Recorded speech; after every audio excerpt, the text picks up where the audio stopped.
Voici le message que je souhaite faire On passer a la à chance l'aube. aujourd'hui d'avoir trois économistes de renom. Ceci n'est pas un meeting politique, c'est une table ronde et ils ont eu l'immense amabilité de prendre sur leur temps pour venir positions qui parfois rejoignent les nôtres, qui parfois ne les rejoignent pas. Et par conséquent, on va conserver à cette réunion son caractère de table ronde économique. En revanche, vous pourrez venir nous rejoindre dans les meetings le dimanche. Hein, on en a un tous les dimanches. Si évidemment, je vous y attends, un certain nombre d'entre vous. Voilà. Alors,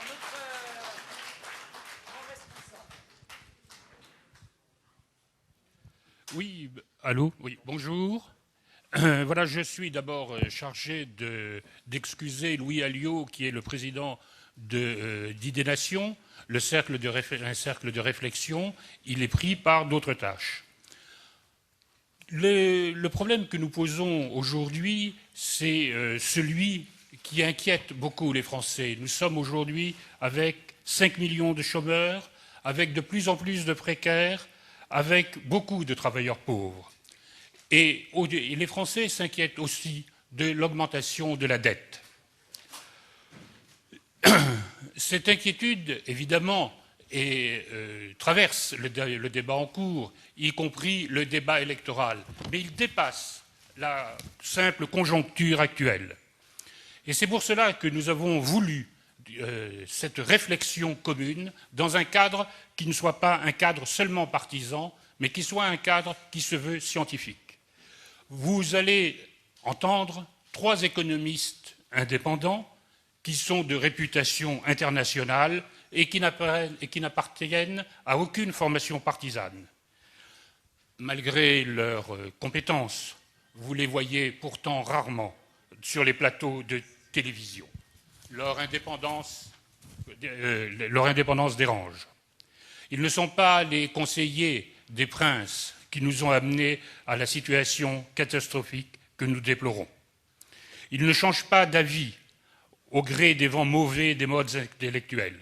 Bref, Gérard Lafay, professeur émérite de l'université Panthéon-Assas Paris II, Norman Palma, maître de conférence à l'université Paris-Sorbonne, et Jean-Jacques Rosa, professeur des universités et consultant en microéconomie et stratégie, vont nous éclairer en nous présentant leur analyse de la crise et en même temps les moyens qui leur semblent les meilleurs pour en sortir.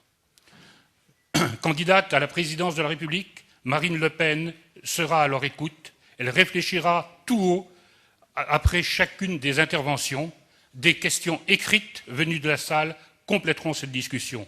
Et maintenant, je donne la parole à celui qui animera le débat, Bruno Le Maire, professeur émérite à HEC.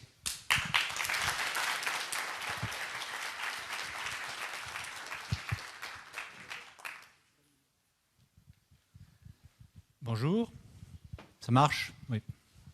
Donc, trois économistes au parcours différent mais complémentaires, tous les trois indépendants, on vous l'a dit et il faut insister là-dessus, vont nous aider à comprendre le contexte économique dans lequel la France, l'Europe, le monde sont plongés, en abordant plus particulièrement les quatre thèmes qui préoccupent la majorité de nos compatriotes.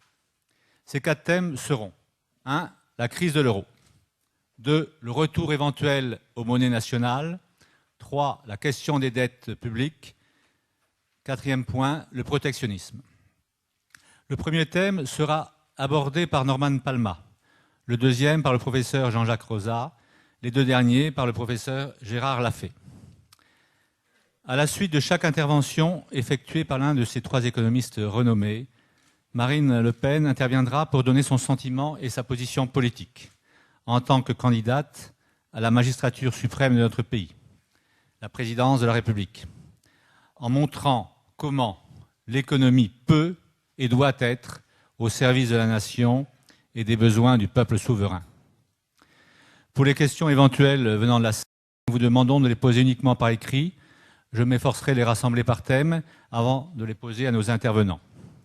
Je vais maintenant passer la parole à Norman Palma sur la question de l'euro, en précisant que ces deux derniers livres l'un paru dernièrement, l'autre en instance de publication, sont Le capitalisme malade de la monnaie et livre à paraître, Marx, l'éternel retour. Bon, quelques éléments de sa biographie, peut-être. Il est intéressant de noter sa multicompétence, puisqu'il est à la fois sociologue, docteur en économie, docteur en philosophie, docteur d'État ès lettres. Et donc, il enseigne en différents endroits, dont Paris-Sorbonne, dont Vincennes. Donc, je passe la parole à Norman Palma. Merci beaucoup. Et donc, parler de l'euro, vous vous imaginez parler... Ah oui, pardon. Parler de l'euro et parler donc sur un thème aussi vaste en 15 minutes, c'est quand même énorme, comme vous pouvez le comprendre. Et donc, je vais essayer de résumer. C'est-à-dire, à la base de l'idée de l'euro, il y a tout d'abord, on peut dire, la crise du dollar pendant les années 60, qui va faire réagir le général de Gaulle dans sa conférence de presse du 4 février 1965, dans laquelle il parle de la nécessité de renégocier les accords de 1944 et donc de revenir à l'étalon or. Par la suite, on va assister à l'apparition donc de l'idée de la création d'une monnaie unique. C'est une thèse qui va apparaître tout d'abord avec Raymond Barre dans son mémorandum de février 1968, dans lequel il dit à peu près qu'il ne s'agit pas de s'affronter aux États-Unis, mais qu'il s'agit plutôt donc de créer une monnaie unique pour contourner les dollars et les faire tomber à un moment ou à un autre et faire de la monnaie unique européenne la première monnaie internationale. Donc devant remplacer les dollars. Et cette idée va se concrétiser par la suite avec, dans les systèmes monétaires européens, ce que nous appelons le serpent monétaire de 1972. J'essaie de résumer. Donc, bien évidemment, les serpents monétaires, normalement, auraient dû donner naissance à une monnaie commune, mais ça conduit à une crise terrible du franc et de la lire italienne, qui étaient les deux monnaies fragiles de l'époque.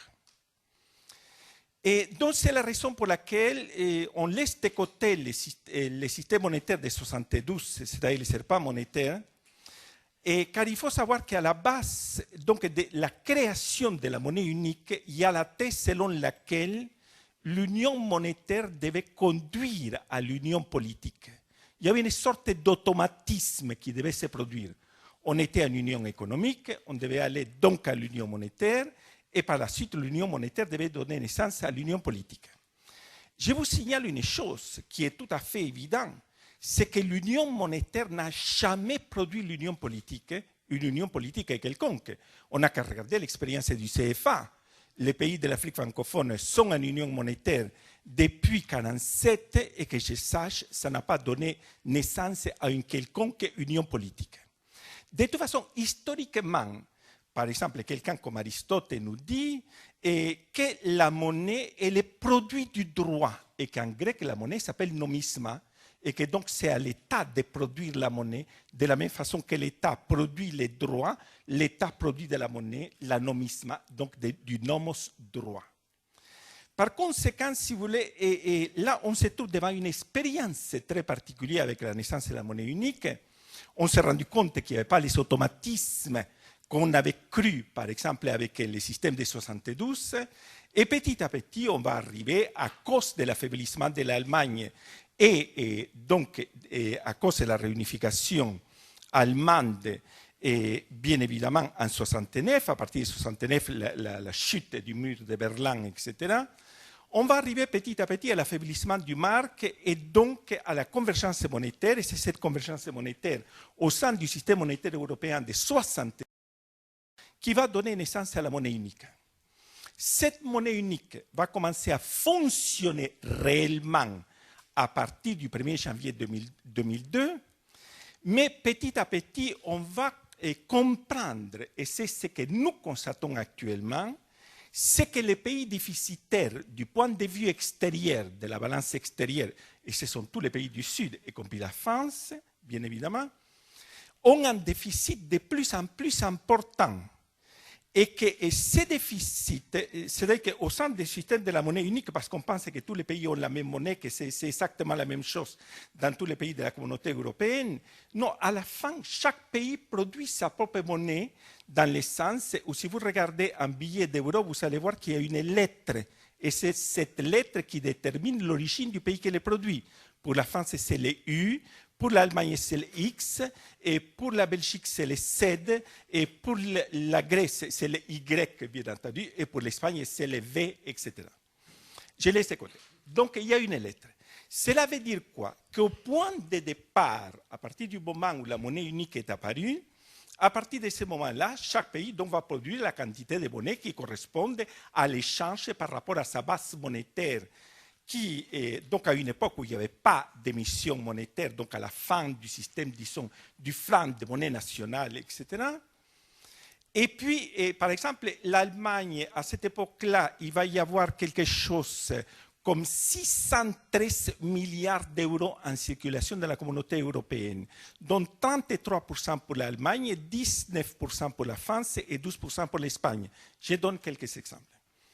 Bien évidemment, la quantité de monnaie va augmenter parce que, par exemple, fin 2010, on se trouve avec 804 milliards et donc fin 2011, on se trouve avec 864 milliards d'euros en circulation, papier en circulation.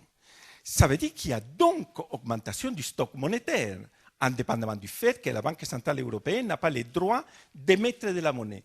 Donc, qui émet de la monnaie? Tout simplement, les pays excédentaires qui ont le droit d'acheter à la Banque centrale européenne le droit d'émettre de la monnaie. Donc, ce sont les pays excédentaires qui connaissent une augmentation de leur base monétaire, tandis que les pays déficitaires se trouvent devant un phénomène de plus en plus important dans le cas de la Grèce. Et par exemple, vous le constatez en même temps pour le Portugal, pour l'Espagne, etc., avec un problème de rareté monétaire. Et c'est ce problème de rareté monétaire qui est en train de provoquer actuellement rareté du crédit et donc par conséquent cette espèce d'étouffoir économique dans lequel ils sont actuellement, ces pays-là. Tandis que l'Allemagne se trouve en surabondance monétaire à cause de ces excédents économiques, de ces excédents commerciaux. Donc l'Allemagne se trouve non seulement en excédent et en surabondance monétaire, mais en facilité de crédit. Et d'où viennent maintenant les problèmes de cette surcapacité concurrentielle de l'Allemagne? Tout simplement, on n'a qu'à regarder la géographie à cause du fait que l'Allemagne a des frontières avec les pays de l'Est.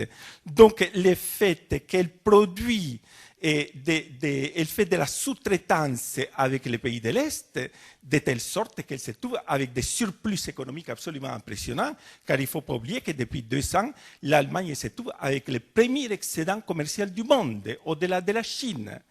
Par conséquent, donc on se trouve dans un système qui est absolument inégalitaire, qui provoque des déséquilibres énormes, donc rareté monétaire d'un côté dans les pays déficitaires, et surabondance dans les pays excédentaires. C'est la raison pour laquelle le processus du dépassement de la monnaie unique n'est pas simplement de l'ordre de la volonté de quelques-uns, mais de l'ordre de la nécessité. Voilà ce que je vais vous dire.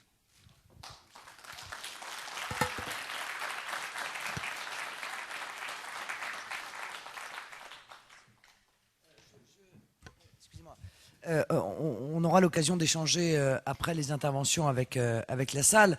Ce que je voudrais dire, c'est que je pense qu'un des rôles aussi de ceux qui participent à une présidentielle, quel qu'il soit d'ailleurs, c'est aussi de pouvoir poser un certain nombre de problématiques dans le débat public. Voilà.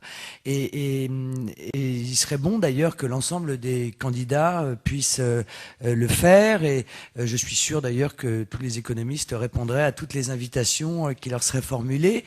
Mais il est vrai, comme je l'ai dit tout à l'heure, que nous avons souvent l'habitude de voir les mêmes sur les plateaux de télévision, dont les tribunes sont publiées, et on a le sentiment que le débat est complètement monolithique. Hein. C'est-à-dire que il y a uniquement, je veux dire, la pensée unique économique qui est presque plus forte que la pensée unique politique. politique et qui évidemment parfois la rejoint. Et c'est la raison pour laquelle je suis heureuse de pouvoir accueillir aujourd'hui des gens qui portent sur le plan économique un message qui, il est vrai, est un peu différent, faut bien l'admettre, de celui que l'on entend régulièrement. Parce que, encore une fois, les Français ne peuvent pas choisir et ne peuvent pas se faire une opinion s'ils n'ont qu'un seul son de cloche.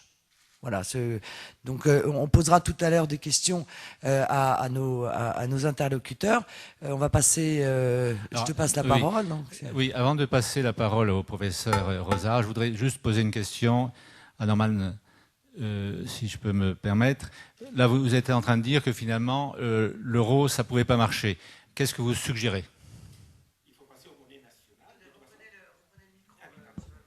Il faut passer aux monnaies nationales nécessairement, mais d'une manière ordonnée dans la mesure du possible, c'est-à-dire passer au taux de l'an pour an, et en euro en franc, en euro en marque, etc., en euro une pesette, etc. C'est la seule façon.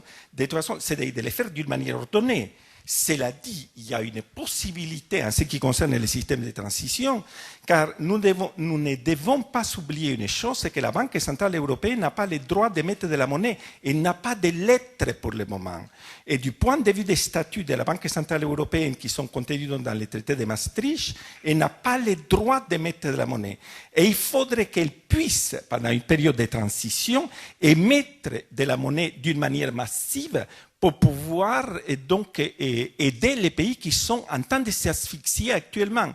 Mais cette émission monétaire devait être donc de la même importance que le QE2, par exemple, américain, qui était de l'ordre de 600 milliards de dollars. Donc il faudrait penser quelque chose, donc presque doubler les stocks monétaires actuels. C'est la seule solution pour éviter un désastre vers lequel on va, parce qu'on va vers un effondrement généralisé. Et ce qu'il faudrait, c'est éviter une sorte de sortie désordonnée dans la mesure du possible. Ça, c'est le chemin de la raison. Je vous remercie. Vous faites la transition puisque le professeur Rosard va parler effectivement des monnaies nationales. Je voudrais juste quand même le présenter rapidement. Donc Jean-Jacques Rosard, professeur émérite des universités Sciences Po Paris, a une biographie, elle aussi, plus qu'éloquente, mais je voudrais citer ses 2 derniers ouvrages qui montrent aussi qu'il n'a pas attendu ce jour pour dire des choses importantes. Il a écrit en 1998 « L'erreur européenne ». En fait, c'était une critique de l'euro dès sa naissance, et il vient d'écrire, il y a quelques mois, « L'euro, comment s'en débarrasser ». Bon, sa biographie est tellement impressionnante, je vais peut-être quand même en sortir quelques petites choses, si je retrouve mes papiers, ce qui est le cas. Donc en fait, en dehors d'avoir dirigé plusieurs programmes de 3e cycle à Sciences Po, il a été directeur pendant plusieurs années des pages économiques sur le Figaro. Il a été membre du Conseil d'analyse économique du Premier ministre Lionel Jospin, ce qui montre son ouverture d'esprit. Et donc il a écrit aussi pas mal d'ouvrages. Il est président d'honneur de l'Association des docteurs en sciences économiques. Et il va donc maintenant nous parler des monnaies nationales.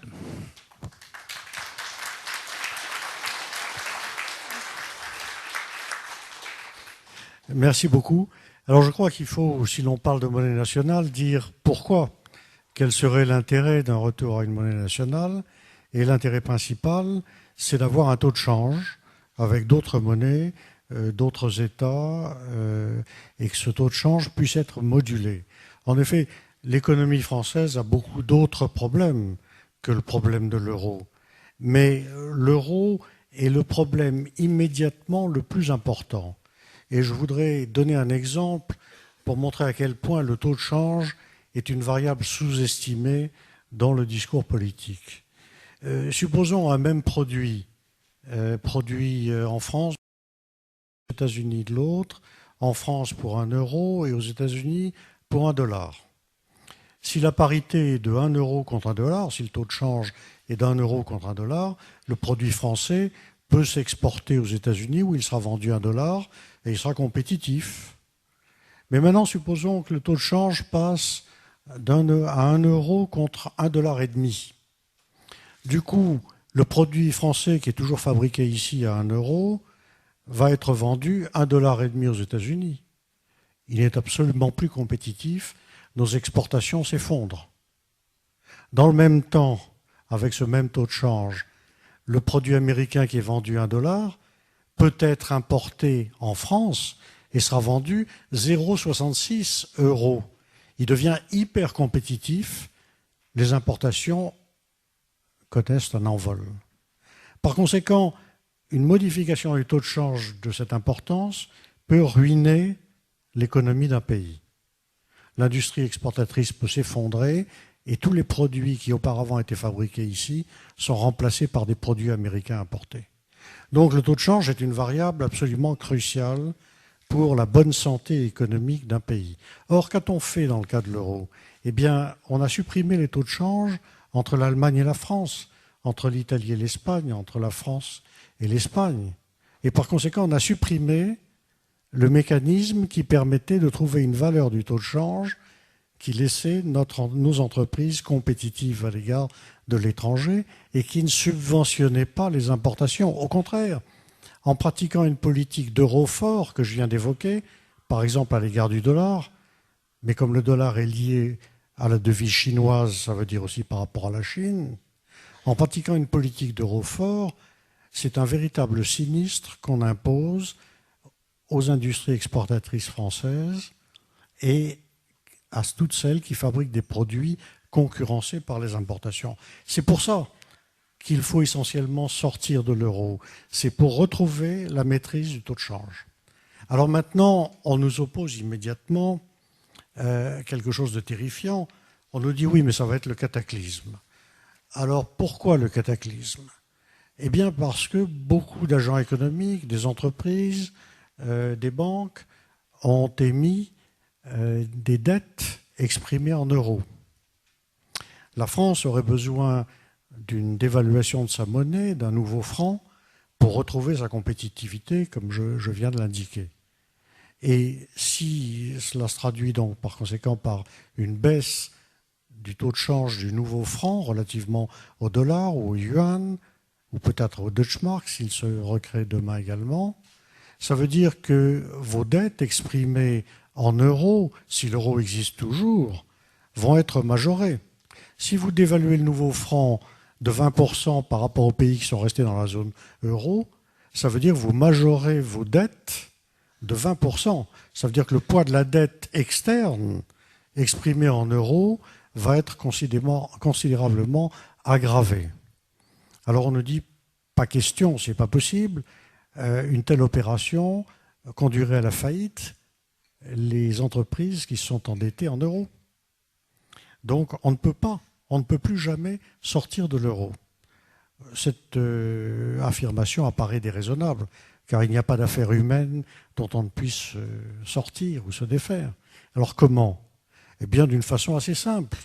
Ça n'est pas le franc nouveau qui doit être déprécié, c'est l'euro qui doit être déprécié pour permettre de sortir du franc. Car si aujourd'hui nous revenions à ce qu'était la valeur de l'euro lorsqu'il a été créé, il a été créé en 1999 à 1,17 $. Mais ensuite il a baissé tout de suite dans les 2 années qui ont suivi jusqu'à tomber à 0,84 $. Et à ce moment-là, l'économie européenne fonctionnait très bien. Le taux de croissance de l'ensemble de l'Europe était de 4% par an. Donc, si l'euro, qui est aujourd'hui à 1,30 $, devait baisser jusqu'à 0,84 ou même simplement jusqu'à 1 euro contre 1 dollar, toutes les économies européennes retrouveraient une compétitivité substantielle. Et à ce moment-là, les dettes exprimées en euros, les dettes externes, auraient aussi baissé de valeur, leur poids serait moins accablant, et donc la sortie du franc de la zone euro pourrait se faire sans qu'il y ait de cataclysme. Donc je crois que l'idée qu'on ne peut jamais sortir de l'euro et que ça provoquerait une catastrophe épouvantable est faite pour terroriser l'électorat et empêcher toute remise en cause de l'euro. Donc je pense qu'en réalité, ce risque est extrêmement limité et que ce qu'il faudrait mettre en place maintenant, c'est une politique de dépréciation de l'euro qui pourrait être menée par la Banque centrale européenne, si elle le voulait, avec un rachat des obligations de différents pays membres de la zone, et donc création monétaire importante de l'euro, qui ferait baisser sensiblement le prix de l'euro et nous redonnerait en même temps de la compétitivité, et enfin, dernier avantage, nous permettrait de sortir enfin de l'euro. Alors, corollaire, et je conclus là-dessus, qu'est-ce que cela veut dire par rapport au sujet que va aborder mon collègue Gérard Lafay sur le protectionnisme? À mon sens, une telle politique de dépréciation monétaire et de sortie de l'euro est un substitut du protectionnisme. Car cela donne un avantage à nos exportations et cela pénalise nos importations. Ça rend les importations plus coûteuses. Or, le protectionnisme ne répond qu'à la moitié du problème. Il rend les importations plus coûteuses, mais il n'avantage pas les exportations. Alors nous avons besoin, dans la situation de déséquilibre actuelle, de donner un avantage à nos exportations pour retourner à l'équilibre. Deuxième corollaire très important, et je conclus là-dessus, est-ce que c'est une politique sortie de l'euro qui nous délivre enfin de l'ultralibéralisme et du mondialisme? Pas du tout, c'est l'inverse. C'est une politique libérale. Pourquoi? Parce que c'est l'euro qui constitue une politique dirigiste, étatiste et fiscaliste. Pourquoi cela? Parce que l'euro est fait pour pousser à la construction d'un État fédéral européen sans lequel il ne peut pas survivre.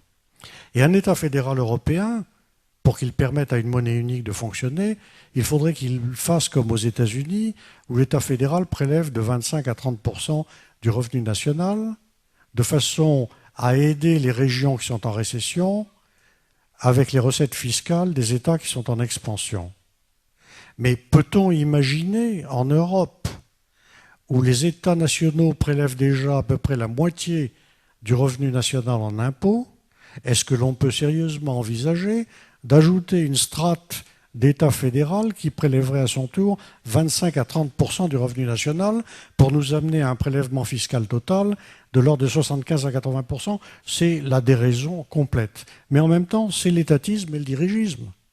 C'est là que l'euro nous mène. Donc l'euro n'est pas un appareil libéral et mondialiste, l'euro est un appareil dirigiste, étatique et fiscaliste. Et par conséquent, si l'on sort de l'euro, c'est une opération économique libérale, ce qui personnellement me réjouit, comme vous l'avez compris.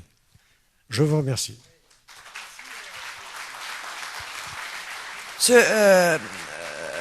Rosa, même si moi, je considère que l'ultralibéralisme est un totalitarisme à lui tout seul. Mais vous avez raison, c'est une analyse d'ailleurs que j'ai été amené à faire à l'égard de ceux qui ont vendu cet ultralibéralisme, c'est-à-dire la suppression totale de toute limitation aux frontières, de tout obstacle aux frontières, de toutes les règles, la dérégulation, comme on a appelé ça. Et l'on s'est aperçu que cette idéologie qui a été portée par l'Union européenne a en réalité créé un véritable cauchemar de normes. De manière complètement paradoxale, cette Union européenne normatise tout, elle impose des règles en permanence aux entreprises qui se voient obligées de répondre à toute une série de normes de sécurité, de normes sanitaires, de normes environnementales, de normes fiscales, de normes, etc., etc. Donc c'est assez paradoxal, effectivement, de voir que cette structure est arrivée exactement à l'inverse de ce pourquoi elle était censée avoir été construite, avec le fameux exemple des 32 pages sur le concombre, qui est assez connu, hein, où on explique ce qu'est un concombre et pourquoi les petits concombres courbés grecs ne sont pas des concombres, etc., etc. Ce que vous avez dit tout à l'heure m'apparaît extrêmement intéressant parce que j'aimerais que vous nous disiez quand même ce que vous pensez de ceux qui proposent comme solution à ces difficultés le protectionnisme européen. Si tant est d'ailleurs que ce protectionnisme européen puisse être fait, moi je pense que non, puisque, encore une fois, dès qu'on dit le mot protectionnisme dans une structure européenne quelle qu'elle soit, c'est limite si les huissiers viennent pas vous chercher pour vous en sortir. Bon, parce que c'est presque un gros mot hein, dans une assemblée européenne, le protectionnisme. Mais pensez-vous que imaginons, dans l'hypothèse d'un protectionnisme européen, est-ce que, compte tenu de ce que vous venez de dire, ça pourrait régler d'abord les problématiques des pays européens et deuxièmement les problématiques de la France? Alors, je crois qu'un protectionnisme européen serait soumis à la même analyse qu'un protectionnisme national. C'est-à-dire, il n'a d'intérêt finalement global pour le bien-être d'ensemble de la population que si le taux de change est faussé. C'est-à-dire si on n'a pas un bon taux de change d'équilibre, si on a un taux de change qui nous handicape en termes de compétitivité. Maintenant, il faut être réaliste. Je ne suis pas un absolutiste des doctrines économiques. Il y a toujours des demandes protectionnistes dans tous les pays, à commencer par les pays qui apparaissent comme les plus libéraux, comme les États-Unis. Mais ces demandes protectionnistes, il faut bien voir ce qu'elles sont. J'entends que les responsables politiques sont obligés d'en tenir compte. Mais ce sont des demandes d'intérêt particulier. Ce sont des demandes qui émanent de groupes d'intérêts qui veulent un avantage particulier. Alors, pour des raisons d'équilibre politique, il peut être éventuellement indiqué d'y répondre, mais il est clair aussi que ça a un coût économique dans la mesure où ça maintient en activité des industries ou des entreprises qui ne sont pas fondamentalement compétitives, et pas à cause d'un mauvais taux de change, mais parce que leur secteur d'activité est en déclin, parce qu'elles doivent s'adapter ou parce qu'elles ont de mauvaises méthodes de production. Donc ça, ce sont des réalités dont il faut tenir compte. Ça veut dire qu'il y aura toujours des réclamations protectionnistes. Il faut en user avec modération. Moi, ce qui me frappe, si vous voulez, dans le débat qui n'existe pas actuellement, sur toutes ces problématiques qui sont essentielles parce que, comme je l'indiquais tout à l'heure, je crois, enfin je partage avec M. Palma une vision, c'est vrai, assez pessimiste de l'avenir. Je crois, moi, à un effondrement et je m'aperçois que la classe politique dans son ensemble, d'ailleurs, semble jouer la politique de l'autruche qui consiste à dire, comme on n'en parle pas, ça n'existe pas. Bon, moi, il n'en quoi le jour où ça va s'effondrer, ça va évidemment être une brutalité terrible, pas pour eux, mais pour le peuple français. Mais ce qui me frappe dans ce débat qui n'existe pas, c'est que on s'aperçoit que les mécanismes que l'on réclame au niveau national, après on peut très bien avoir des positions divergentes, mais sont décriés quand elles sont au niveau national, mais seraient extraordinaires au niveau européen. J'entends, quand je réclame un protectionnisme intelligent et raisonné, parce que nous ne sommes pas des fronts bas, l'objectif n'est pas de monter des murs et de mettre des droits de douane qui nous mettraient en autarcie, mais au niveau des frontières européennes, on me répond rétorsion. Bon, mais aux frontières françaises, mais aux frontières européennes aussi, rétorsion. Je veux dire, c'est-à-dire que les arguments qui sont utilisés contre un protectionnisme au niveau national, on ne les retrouve jamais contre ceux qui expriment le désir d'un protectionnisme européen. Alors qu'il m'apparaît qu'un mécanisme économique est valide ou n'est pas valide, mais il ne peut pas fonctionner dans un sens et pas dans l'autre. Il y a un autre exemple, c'est la création monétaire. Quand je propose, dans le cadre du plan de désendettement, parce que il n'y a pas, à mon sens, d'autre solution que celle de la monétisation de la dette, c'est-à-dire la création monétaire régulée, intelligente, à des niveaux qui sont réfléchis, pendant un certain nombre de temps, on me répond, oh là là, le drame, l'inflation, le ceci, le cela, c'est épouvantable. Bon. Mais en revanche, les mêmes réclament une création monétaire au niveau européen. Bon, donc là encore, soit le mécanisme est valide et il est bon pour tout le monde, et dans tous les cas, soit il n'est pas bon, il est invalide, et alors il est invalide autant au niveau européen qu'au niveau national. Je me trompe? Tout à fait d'accord, mais ils sont engagés en réalité dans l'entreprise, ils veulent une construction d'un État fédéral continental. C'est ça leur objectif. Excusez-moi, en réalité, que l'euro a été une sorte de moyen de forcer la main, parce qu'en fait, derrière l'euro était un instrument dont l'objectif était la construction politique. Bon, nous avons fait, enfin moi j'ai fait cette analyse-là, mais presque de manière pragmatique, parce que effectivement les réactions qu'entraîne la contestation de l'euro comme instrument entraîne des réactions d'une telle violence que manifestement on s'aperçoit qu'on ne parle plus d'instrument, qu'on ne parle même plus de monnaie, qu'on parle de quelque chose qui relève d'une idéologie, et c'est cette idéologie politique. Est-ce que vous en concluez que quand l'euro s'effondrera, l'union politique telle que nous la connaissons aujourd'hui, l'Union européenne telle que nous la connaissons aujourd'hui, s'effondrera, quitte d'ailleurs à la reconstruire autrement. Oui, je le crois également. Je le crois également, car ce sera la ruine de leur première étape vers la construction obligée d'un État fédéral fiscal et centralisateur. Car on le constate aujourd'hui dans la crise de l'euro, qu'est-ce qu'on nous dit, y compris les partisans de l'euro? Ils nous disent, bon, l'euro est en place, mais en réalité, on ne peut le défendre que s'ils l'ont fait une union budgétaire. C'est-à-dire, si on organise un budget central, ça veut dire des impôts centralisés au niveau de la fédération européenne.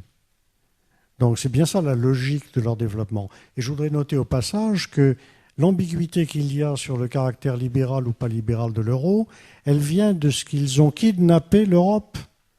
L'Europe qui s'était construite initialement, c'était un marché commun, ouvert, donc principe libéral. Mais à partir des années 70, ils l'ont kidnappé pour en faire un projet étatiste européen, ce qui est l'opposé. Donc ça introduit une confusion totale sur le sens de l'opération. Les désavantages de l'un et les désavantages de l'autre. On cumule, quoi, en quelque sorte. D'accord.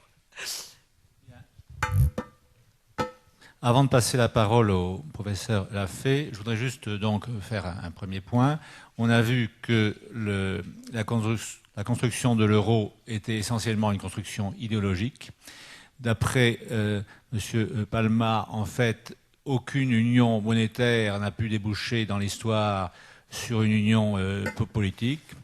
Le professeur Rosa a bien dit que dans sa vision libérale de la chose, là encore, l'euro, la construction de l'euro était il n'a pas prononcé le mot, mais enfin une idée bureaucratique et fédéraliste complètement loin des réalités économiques. Et il a insisté aussi sur le fait qu'on ne peut pas négliger de se pencher sur le problème de la parité des taux de change. Donc on y reviendra sans doute par la suite, parce que c'est un problème effectivement assez important.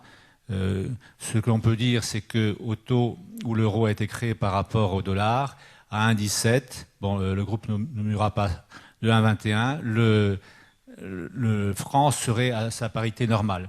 Donc là encore, dire que l'euro est une création, doit être à tout prix conservé, et une vision que nous pensons idéologique. Et comme Marine Le Pen a eu raison de le signaler, il est fort dommage que même si l'on n'est pas d'accord, il n'y ait pas eu de vrai débat sur la question. Donc maintenant, je passe la parole au professeur Lafay, professeur émérite à l'Université de Paris 2, donc je crois que c'est Panthéon-Assas, spécialiste d'économie internationale, dont les deux derniers ouvrages portent le premier sur l'Europe, ça tombe bien, le second sur la crise. Donc le premier ouvrage, enfin parmi ces nombreux ouvrages dont il va peut-être nous parler, l'épopée de l'Europe va-t-elle se poursuivre? C'était en 2005. Et puis 12 clés pour sortir de la crise. J'ai pas de droit dessus, mais enfin vous pouvez peut-être vous le procurer. En dehors d'autres éléments de sa biographie, bon, mais donc docteur en sciences économiques, professeur émérite, j'ai à peu près dit cela. Il a travaillé aussi, il a créé un modèle Moïse quand il était au groupe d'études de prospective internationale. Donc c'est quelqu'un, comme les précédents intervenants, quelqu'un qui va nous parler parce qu'il connaît ce dont il va nous parler. À vous. Merci.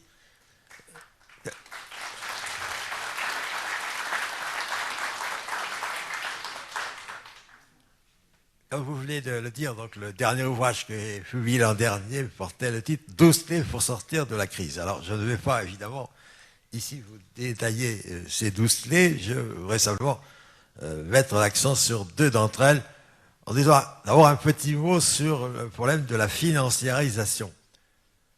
Parce que la financiarisation de l'économie mondiale, je pense que c'est un problème très important dans la situation actuelle. Ce qui est frappant d'ailleurs, c'est d'avoir entendu le discours de François Hollande disant que son ennemi était la finance.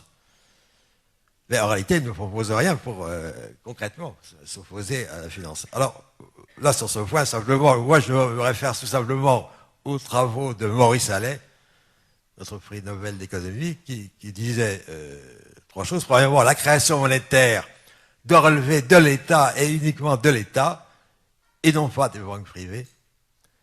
Deuxièmement, les activités monétaires doivent être dissociées en 3 catégories d'établissements, c'est-à-dire qu'il va plus loin que le système du Glass-Steagall Act, qui a été en vigueur aux États-Unis et dans beaucoup de pays et qui a été abandonné, mais on commence à y revenir.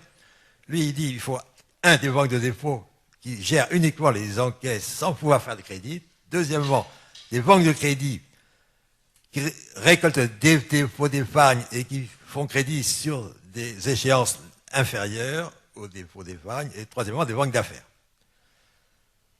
Enfin, toujours sur ce plan financiarisation, Maurice Allais dit, bien sûr, que la Banque centrale doit accorder des crédits à l'État, et c'est le système qui a été aboli en France par la fameuse loi Giscard de 1973, de sinistre mémoire.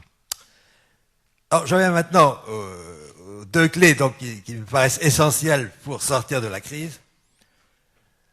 D'abord, comment faut-on faire concurrence à la concurrence des nations émergentes? Et deuxièmement, que faire face à la montée de l'endettement? En ce qui concerne la concurrence internationale, je pense qu'elle a beaucoup d'aspects bénéfiques, et notamment elle permet de favoriser le développement des pays du Sud, mais à condition qu'elle soit loyale. Or, la concurrence internationale est devenue déloyale par un triple dumping à la fois monétaire, social et environnemental. Alors, ce qui me frappe, là aussi, je fais une petite référence au contexte des élections présidentielles. On entend François Bayrou nous dire qu'il faut acheter français, mais en réalité, il ne propose rien de concret pour faire face à la concurrence déloyale. 3 politiques sont nécessaires. La première, on a déjà parlé, mais j'y reviens, c'est de créer un front nouveau. Mon collègue Jean-Jacques Rozat a dit très clairement que, effectivement, l'aspect taux de change est un élément essentiel. Et c'est un élément d'ailleurs qui a été complètement omis, la gestion du taux de change, dans la création de l'euro. Le résultat, c'est que l'euro est devenu la monnaie la plus chère du monde, surtout à partir du moment où c'est Jean-Claude Trichet qui a pris la tête de la BCE. Donc il faut démonter l'euro de façon concertée. D'ailleurs, avec une douzaine de collègues économistes de diverses opinions, d'ailleurs, on a publié un texte fin décembre dans Le Monde en disant qu'il fallait effectivement que ce soit un démontage concerté. Il ne s'agit pas simplement que la France sorte toute seule.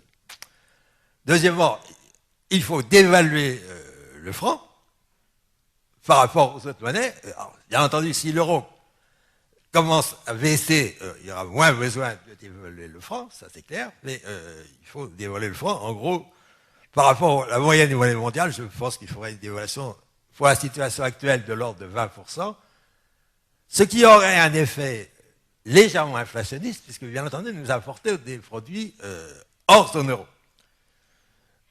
Mais, parce que par rapport à la zone euro, je ne pense pas que la France, son taux de change devrait rester à peu près constant par rapport à la moyenne des pays de la zone euro, mais il se défracierait par rapport à l'extérieur de la zone euro. Alors, un surcroît d'inflation de 3%, ça veut dire qu'il faut accepter un certain appauvrissement temporaire. Et j'insiste sur le plan qui est temporaire. Parce que, bien entendu, si la croissance reprend, eh bien, très rapidement, en réalité, on retrouve la création de richesses. Mais il faut éviter de faire une dévaluation comme avaient fait les gouvernements du début des années 80, où l'inflation reniait immédiatement la dévaluation, ce qui ne servait à rien. Il faut faire une dévaluation réelle. Donc il faut accepter effectivement une rigueur temporaire pour ensuite regagner très rapidement cette richesse. Deuxième aspect, pour faire face à la concurrence politique commerciale, pour lutter contre le dumping. Alors, je suis d'accord avec mon collègue Jean-Jacques Rozat. L'essentiel, effectivement, pour la concurrence, c'est le taux de change. Si on avait un taux de change normal, et si la concurrence était loyale partout, il n'y aurait pas besoin de prendre des mesures de protection. Néanmoins, on a une concurrence déloyale en raison d'un dumping de certains pays monétaires, vous voyez comme la Chine qui a une monnaie très sous-évaluée, dumping environnemental, on produit n'importe comment, dumping social, on produit là aussi dans des conditions assez déplorables. Donc ça veut dire, en réalité, je retiens de ce point de vue-là, d'ailleurs, l'idée qui avait été émise par Maurice Lauré, il ne faut pas confondre avec Maurice Allais, mais Maurice Lauré, c'était aussi un bon économiste qui a d'ailleurs inventé la TVA. Il disait qu'il faut prendre des montants compensatoires monétaires qui jouent dans les deux sens, à la fois à l'exportation et à l'importation, pour rétablir des conditions de concurrence normale. Enfin, troisième aspect, une politique industrielle, c'est-à-dire un effort massif de recherche et de développement, une politique d'achat de l'État qui préfère acheter aux entreprises nationales. Et il y a aussi un aspect qui me paraît très important, c'est de réformer radicalement notre système d'enseignement en France, qui a été sinistré par les méthodes pédagogistes qui ont été appliquées depuis 30 ans et qui, évidemment, déprécient la qualité du travail. Alors, j'en viens maintenant à la deuxième clé, qui est le problème de l'endettement. Alors, quand on parle de l'endettement, en réalité, il y a trois formes différentes. Il y a l'endettement des ménages, l'endettement des États et l'endettement extérieur. Bon, en ce qui concerne l'endettement des ménages, le problème a principalement concerné d'autres pays, notamment les États-Unis ou l'Espagne, pour des raisons diverses. L'endettement des États. On nous présente le problème comme le problème central. Et toute la politique du président Sarkozy vise effectivement à limiter l'endettement des États. Alors, pourquoi on dit endettement des États? Il y a un endettement des États parce qu'il y a une croissance excessive des dépenses publiques. Pourquoi la croissance excessive? Parce qu'en réalité, en France, nous avons une part insuffisante de l'emploi par rapport à la population totale. On a un des taux les plus faibles des grands pays industrialisés. Il faut bien comprendre qu'il y a une liaison, je dirais, mécanique entre la part des dépenses publiques dans le produit intérieur brut et la part de l'emploi dans la population totale. Tout simplement parce que les dépenses publiques servent à l'ensemble de la population, alors que l'emploi concourt simplement à la création du produit intérieur brut. Donc, moins il y a d'emplois dans la population totale, plus il y a de dépenses publiques. Alors, pourquoi est-ce qu'on a cette situation? Bien entendu, parce qu'en France, on a multiplié des mesures artificielles de traitement social du chômage, les 35 heures, etc., qui a créé ces situations, parce que la croissance étant insuffisante, notamment en raison d'abord de la politique du franc fort, c'était déjà M. Trichet à l'époque, puis ensuite la politique de l'euro fort, de nouveau M. Trichet, eh bien ceci évidemment a conduit à une croissance trop faible. À cela s'ajoute également tout le problème, ce que j'appelle d'ailleurs le paradoxe de Bruxelles, c'est-à-dire que Bruxelles prétend faire une concurrence libérale, mais en réalité multiplie les réglementations dans tous les domaines, ce qui ne fait évidemment qu'aggraver les choses, plus bien entendu tout un tas de distorsions en matière de fonctionnement de l'administration. Alors qu'est-ce qu'il faut faire pour limiter l'endettement d'État? Eh bien, en réalité, il faut retrouver des conditions de finances publiques saines, non pas en sabrant brutalement la dépense, mais je pense que ce qui est souhaitable, c'est de stabiliser le niveau global des dépenses publiques, compte tenu du fait qu'il y en a fatalement qui augmentent, ça veut dire qu'il y en a certaines qu'il faut évidemment diminuer.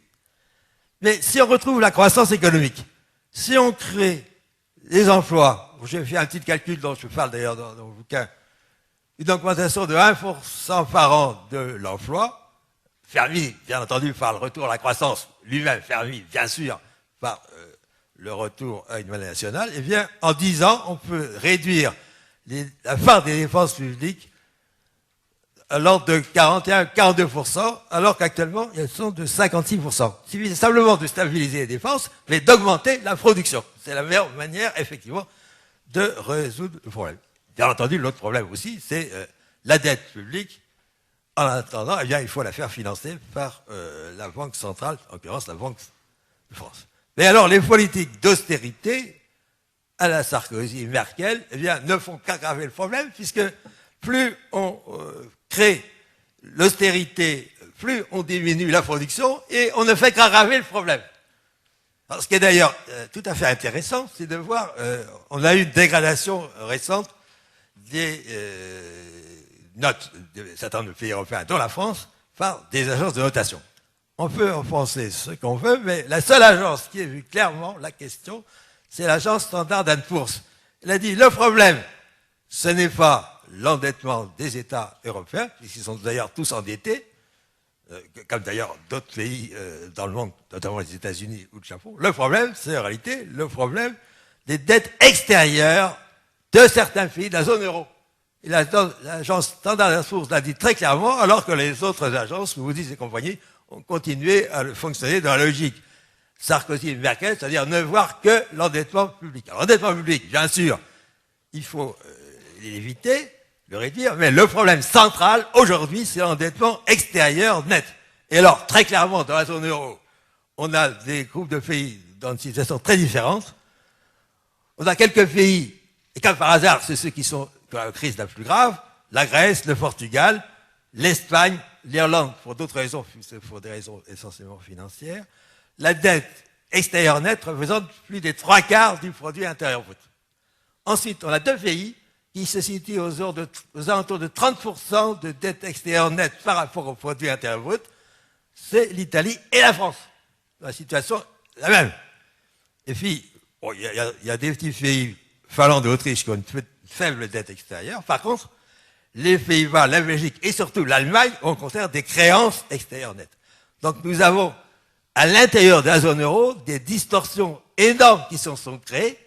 Donc le problème premier de la crise de l'euro, c'est évidemment sa surévaluation massive, mais le deuxième, c'est les distorsions qui se sont créées. La France d'ailleurs, par exemple, a perdu 14 points de compétitivité par rapport à l'Allemagne depuis la création de l'euro.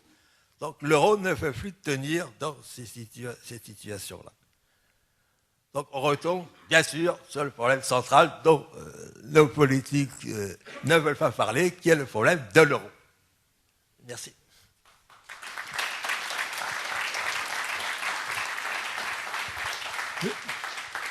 En fait, j'ai l'impression que ce que vous reprochez le plus à la stratégie d'Angela Nicolas, si je peux me permettre, c'est d'imaginer que sans croissance, ou même avec une croissance négative, en produisant moins, on peut rembourser plus. Ai-je bien compris?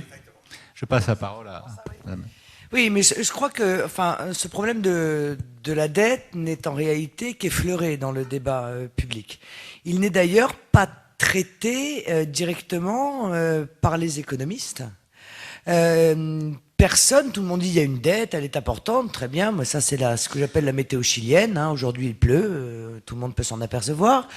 Mais on s'aperçoit qu'en termes de solutions pour régler le problème de la dette, pour l'instant, il n'y a aucune solution crédible qui ait été apportée ni par les sachants, ni par les experts, ni par l'ensemble des responsables politiques qui sont engagés donc dans cette bataille présidentielle. Nous, on a fait, c'est vrai, l'effort, mais à la limite, ça peut s'appliquer à tout le monde, de tenter de modéliser avec les éléments, le très peu d'éléments qu'on entendait dans le débat public, comment ferait-on pour résoudre le problème de la dette si on refuse de monétiser la dette? Bon, alors il y avait la première solution, le premier cas, on nous expliquait qu'il y avait un retour à l'équilibre budgétaire en 2017. Ben, on a modélisé un retour à l'équilibre budgétaire en 2017, on s'aperçoit que en 2016, en 2015, il faudrait faire 100 milliards de plans de rigueur. Après en avoir fait 80 milliards l'année d'avant. Et en 2016, il faudrait faire 120 milliards de plans de rigueur. Alors déjà là, on voit que le plan de rigueur qui a été fait, qui je crois était que de 10 milliards, on voit les conséquences directes qu'elle a sur l'économie et sur la contraction de l'économie. On imagine ce que peut donner ce plan de rigueur fois 12, c'est-à-dire 12 fois plus important. Bon. Alors ce modèle économique, on voit bien qu'il n'est pas tenable, parce que socialement, il ne va pas être tenable. Retour, sans passer par la monétisation de la dette, à un équilibre budgétaire en 2017. Je peux vous dire qu'à mon avis, aller au doigt mouillé en 2014, la France est à feu et à sang.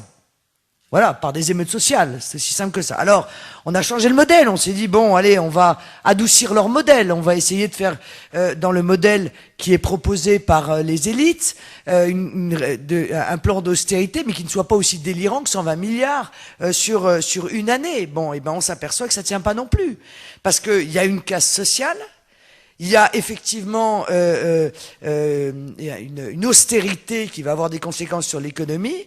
Mais alors, pour le coup, on se retrouve avec un équilibre budgétaire en 2025, mais avec 3 116 milliards d'euros de dette publique. Voilà. Et alors là, comment on fait dans le modèle de ceux qui expliquent qu'il faut lutter contre l'endettement? Comment on fait pour emprunter avec 3100 si on reste dans le cadre du monopole des marchés financiers?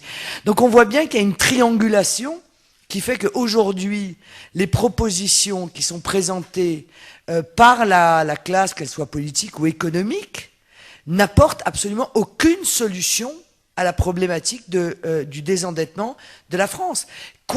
Quel que soit l'endroit par lequel on essaye de rentrer dans une logique, et je parle sous votre contrôle, mais il m'apparaît que si on ne règle pas le problème des taux de change contre le dumping monétaire, d'un certain nombre de protections aux frontières contre le dumping environnemental et social dont vous parliez, et de la création monétaire rendue à la Banque de France, il est inenvisageable d'envisager le moindre retour à la croissance et même d'envisager le moindre remboursement de la dette dans des conditions qui sont supportables pour le peuple.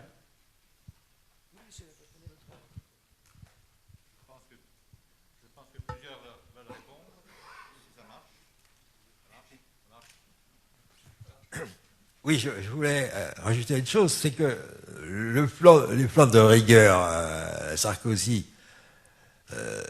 ça pourrait s'imaginer si la France faisait seule ce plan de rigueur, mais si l'Europe était une zone de croissance. Mais la politique Sarkozy-Merkel qui consiste à faire des plans de rigueur partout en Europe, c'est un véritable suicide. Ça ne peut pas marcher.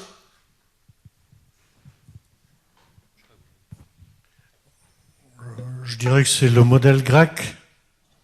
On voit bien que ça ne marche pas en Grèce. Depuis qu'on applique à la Grèce l'austérité, l'endettement par rapport au produit national grec, qui était, je ne sais plus, de mémoire de 100 et quelques, est passé à 120, puis à 150. On me dit qu'aujourd'hui, il est à 170%. Pendant ce temps-là, l'activité économique se contracte, le chômage augmente dans des proportions énormes. C'est un pays tout entier qui court à la faillite. Donc il n'y a pas de solution dans ce sens. Il n'y a aucune solution. C'est ce qui est dramatique.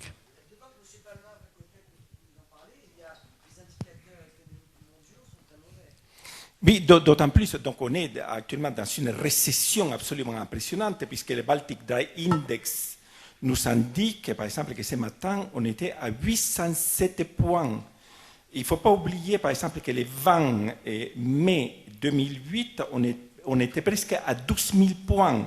Ça donne une idée donc de la contraction brutale des échanges sur le marché international.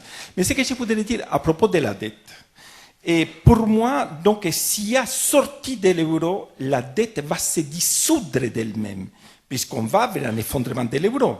Et si l'euro s'effondre, soit par les interventions de la Banque centrale européenne, par le fait qu'elle décide de mettre de la monnaie d'une manière massive, comme j'ai parlé il y a un moment, soit tout simplement par le fait donc, que l'euro cessera d'être la monnaie donc, de l'ensemble ou de la plupart des membres de la communauté européenne, il est évident donc, que l'euro, la dette va se dissoudre, comme pour l'Amérique latine. Je vous donne l'exemple de l'Amérique latine, dans le cas par exemple du Brésil.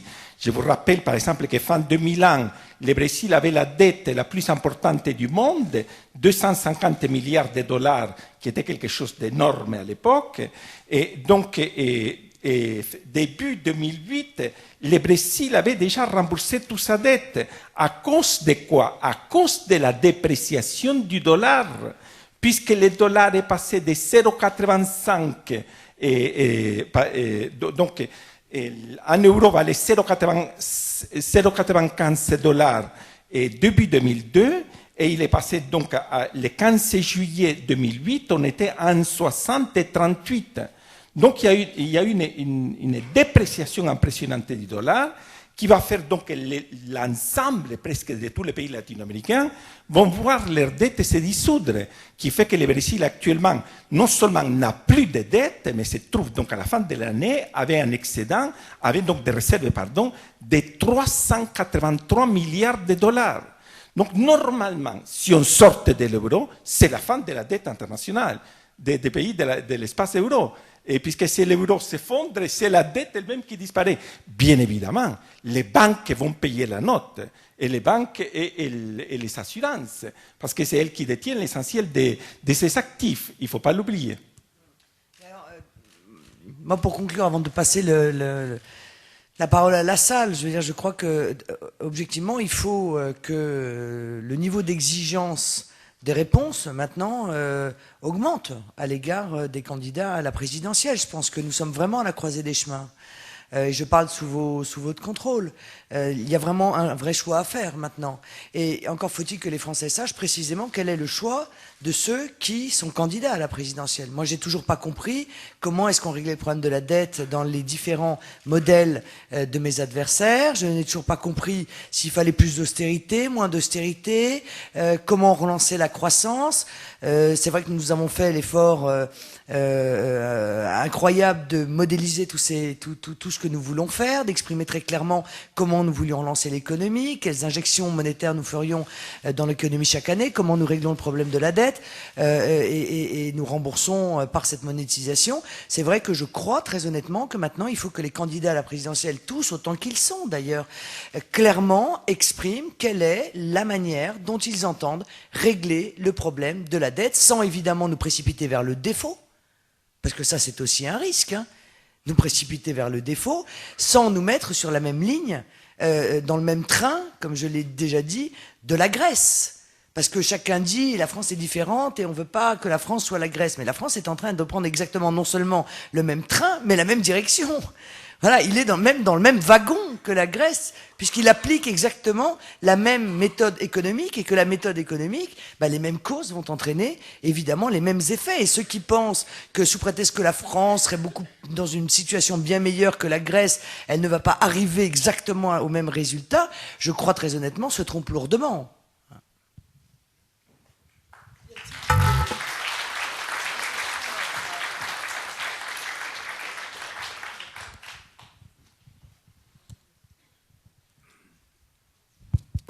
Oui, il y a de nombreuses questions.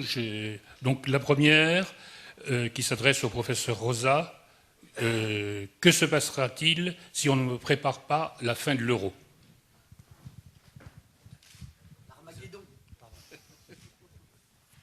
Si on ne la prépare pas, elle s'imposera à nous. Et elle s'imposera à nous probablement dans de très mauvaises conditions. Notamment, comme je l'indiquais, qu'est-ce que ça voudrait dire préparer la fin de l'euro? Ça veut dire pratiquer aujourd'hui une politique monétaire de stimulation, d'expansion au niveau de la Banque centrale européenne, qui aurait pour conséquence logique de faire baisser le taux de change de l'euro et donc d'alléger les dettes des pays qui sont endettés, qui ont une dette extérieure libellée en euros. Alors, si on ne prépare pas tout cela, bien sûr, il va y avoir des pays qui feront faillite. C'est-à-dire que là, les créanciers vont perdre, comme on l'envisage dans le cas de la Grèce, 50%, 70%, 80% de leurs créances. Et à ce moment-là, les institutions financières françaises ou allemandes qui détiennent une bonne partie de ces créances vont être dans une position difficile. Donc ça ne rendra que plus nécessaire la recréation du franc et une politique monétaire d'expansion au niveau de la France. Mais la transition risque d'être plutôt ardue.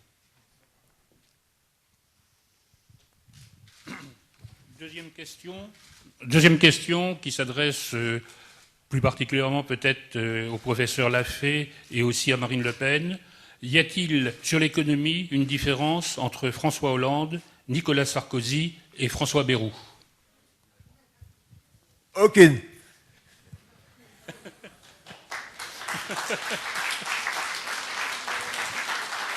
Écoutez, je pense très clairement avoir déjà répondu tout à l'heure. Sauf à ce qui nous explique précisément quelle est la différence. moi, je ne la vois pas dans les mécanismes qui sont à l'œuvre. Je veux dire que M. Hollande explique qu'il va faire moins de rigueur ou moins d'austérité que M. Sarkozy. Il n'en demeure pas moins que c'est de la rigueur et de l'austérité et qu'il va bien falloir rembourser la dette. Tant que ces trois-là sont d'accord pour rester et pour pousser vers un fédéralisme européen, les trois refusent de revenir sur la loi de 73. Les trois refusent de faire en sorte que l'on puisse revenir aux monnaies nationales pour pouvoir justement récupérer de la compétitivité grâce au taux de change.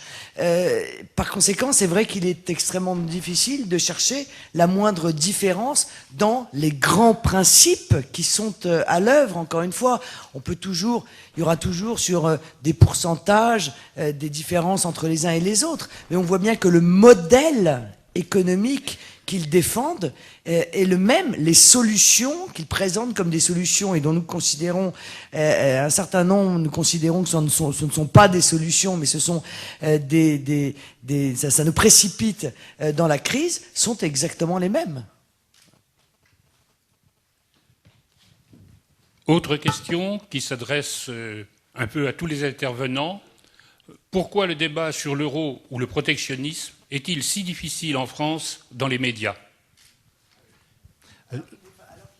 Je vais donner la parole au professeur Rosard, mais en fait, on a parlé de cela à table tout à l'heure. On ne comprend pas, effectivement, pourquoi depuis 30 ans, il n'y a plus vraiment de débat économique et ça ne ressort que maintenant. Mieux vaut tard que jamais peut-être, mais c'est sûr que c'est un peu incompréhensible.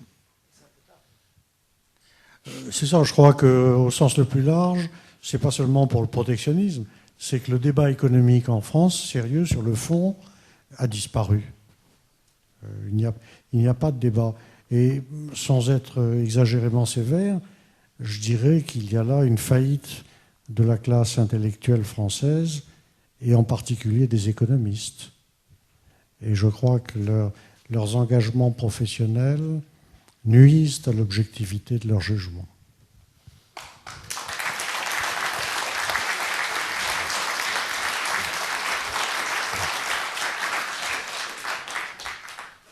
Oui, pour soutenir le point de vue de mon collègue Jean-Jacques Rosard, les économistes qu'on voit le plus souvent sur les écrans de télévision ont des liens avec un certain nombre de banques.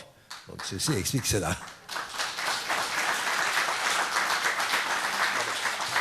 Par ailleurs, sur le plan politique, eh bien, entre l'UMP, le PS et le MoDem, il y a aussi un cartel qui défend grosso modo la même orientation et qui domine effectivement dans les médias. Donc ceci, là aussi, explique cela.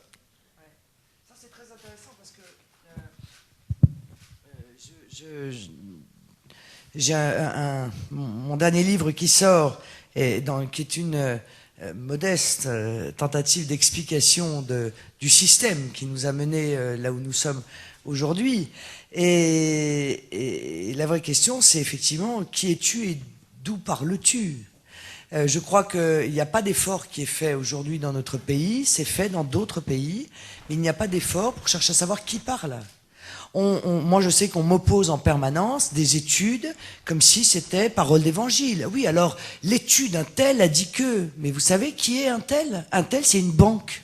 Ah, évidemment, ils veulent sauver leur système à eux, et par conséquent, ils vont vous expliquer qu'il faut absolument à tout prix sauver l'euro, et si possible, les rembourser le plus vite possible, d'ailleurs, et en étranglant le peuple, ce serait pas mal. Bien sûr. Bon, on me dit l'Institut Montaigne dit que... Mais l'Institut Montaigne, c'est M. Bébéard. Je veux dire, c'est en même temps la banque et l'assurance, lui, il cumule. Vous voyez? Donc, je crois qu'il faut quand même qu'il y ait de la part, je crois, des intervenants dans le débat politique, et y compris d'ailleurs de la part des médias, et une distance d'instruments soi-disant d'expertise dont on s'aperçoit en réalité qu'elles sont bien souvent la conséquence de défense d'intérêts particuliers et même parfois de conflits d'intérêts, parce que Ça l'a fait, ce que j'ai cru comprendre, c'est que ça, ce que vous disiez, M. Rosa aussi, à savoir qu'il y a chez un certain nombre d'économistes des conflits d'intérêts.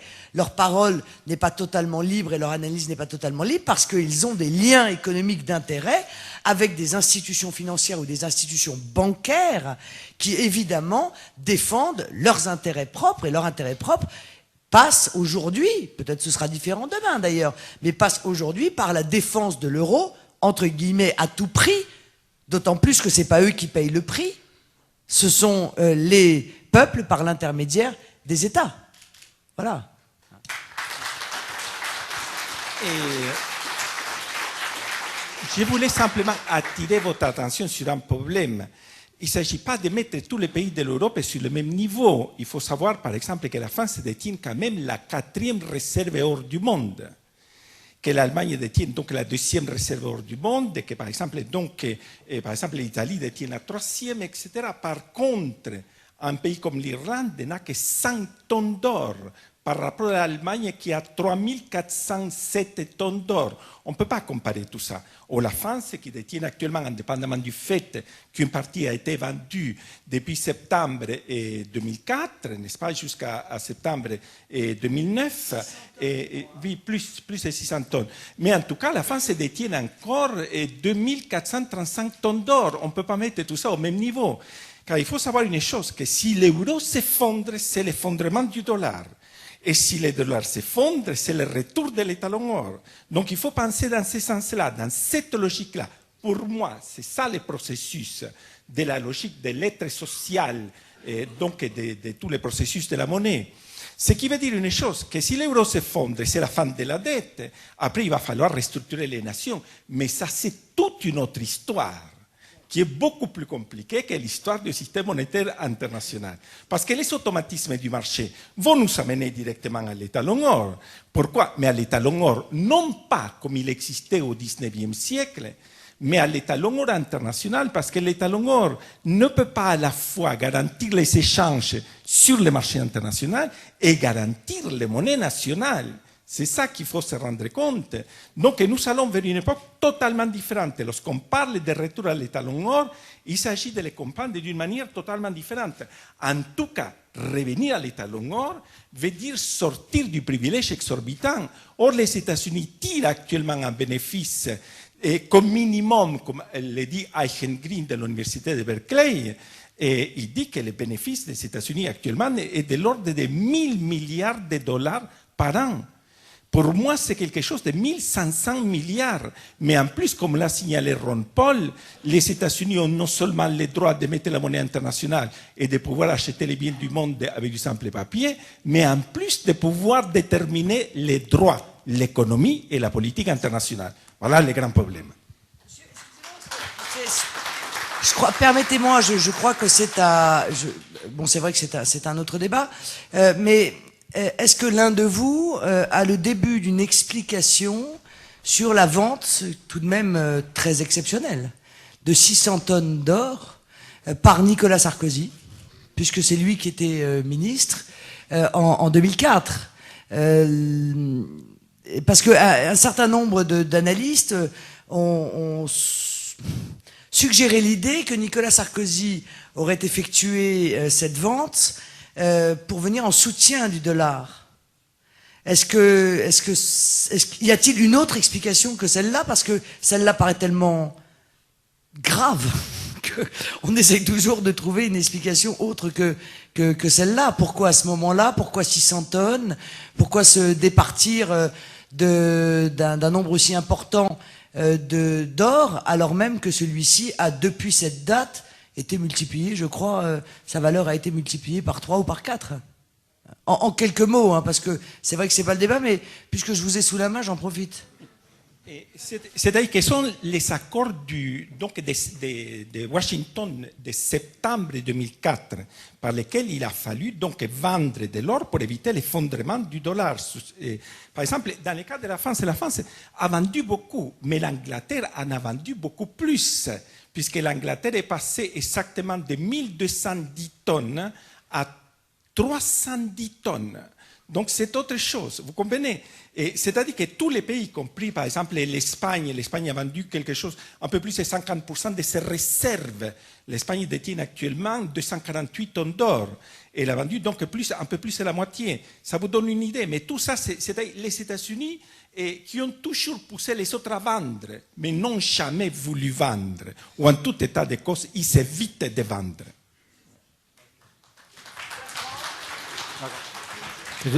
Je crois que, bon, on va mettre en parenthèse les questions sur les talents or, puisque bon, ça serait un autre débat, mais je pense que le professeur Lafay voulait intervenir lui-même sur le fait que les débats ont fâcheusement disparu.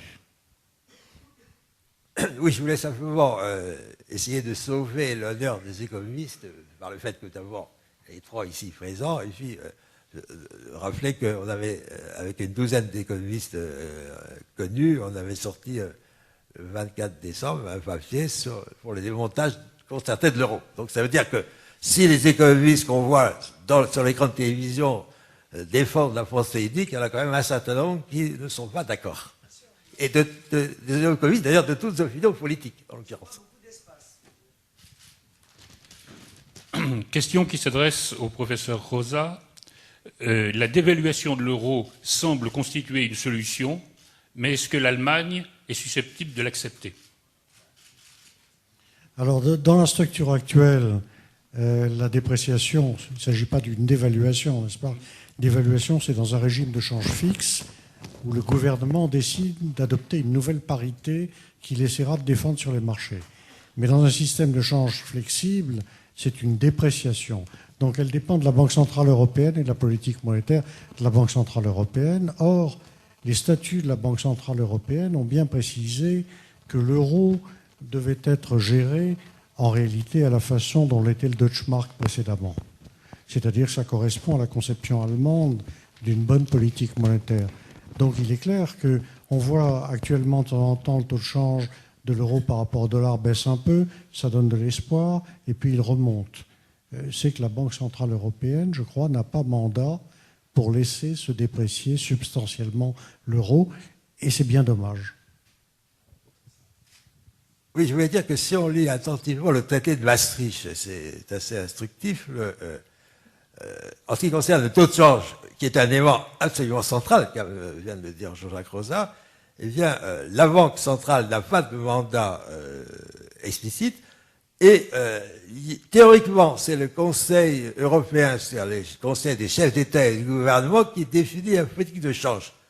Mais en réalité, ceci est vidé, parce que ça pourrait être effectivement le Conseil qui dit nous souhaitons une politique de change dans ce sens et donnant des instructions à la Banque centrale. Or, en même temps, le traité de Maastricht interdit de donner des instructions à la Banque centrale européenne et dit l'essentiel en réalité de sa mission, c'est de défendre la lutte contre l'inflation et ne s'occuper absolument pas de la croissance.